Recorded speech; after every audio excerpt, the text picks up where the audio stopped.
श्रीपद भवघोषपद वारि यथाय प्रेमार्पण समदर्शन प्रेमार्पण समदर्शन जग जन दुःख संबद तव श्रीपद भवघोषपद वारि यथाय प्रेमार्पण समदर्शन प्रेमार्पण समदर्शन जग जन दुःख नमो नमो प्रभुवाक्यमनादित नमो नमो प्रभुवाक्यमनादित मनोवचनैकाधार प्रभु मनोवचनैकाधार ज्योतिर्ज्योति उज्ज्वल हृदि कंदर ज्योतिर्ज्योति उज्ज्वल हृदि कंदर तुमि तव भंजनहार प्रभु तुमि तव भंजनहार नमो नमो प्रभु वाक्यमनादित नमो नमो प्रभु वाक्यमनादित मनोवचनैकाधार प्रभु मनोवचनैकाधार ज्योतिर्ज्योति उज्ज्वल हृदि कंदर ज्योतिर्ज्योति उज्ज्वल हृदि कंदर तुमि तव भंजनहार प्रभु तुमि तव भंजनहार लंग रंग भंग बाजे अंग संग मृदंग लंग रंग भंग बाजे अंग संग मृदंग गायचे छंद भक्त वृंद आरती तुम्हार गायचे छंद भक्त वृंद आरती तुम्हार जय जय आरती तुम्हार हर हर आरती तुम्हार शिव शिव आरती तुम्हार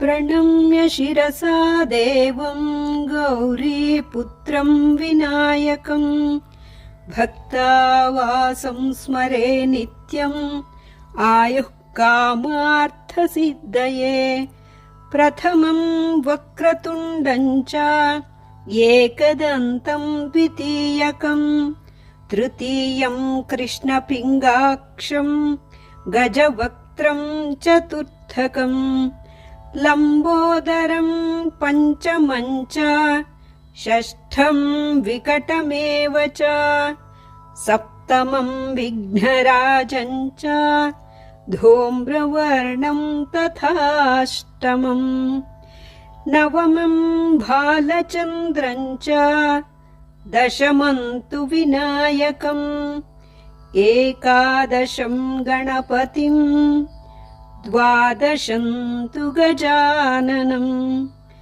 द्वादशैतानि नामानि त्रिसन्ध्यं यः पठेन्नरः न च विघ्नभयं तस्य सर्वसिद्धिकरं प्रभो सर्वसिद्धिकरं प्रभो सर्वसिद्धिकरं प्रभो. ನಮ್ಮ ಹೃದಯ ಮಂದಿರಕ್ಕೆ ಹೋಗೋಣ.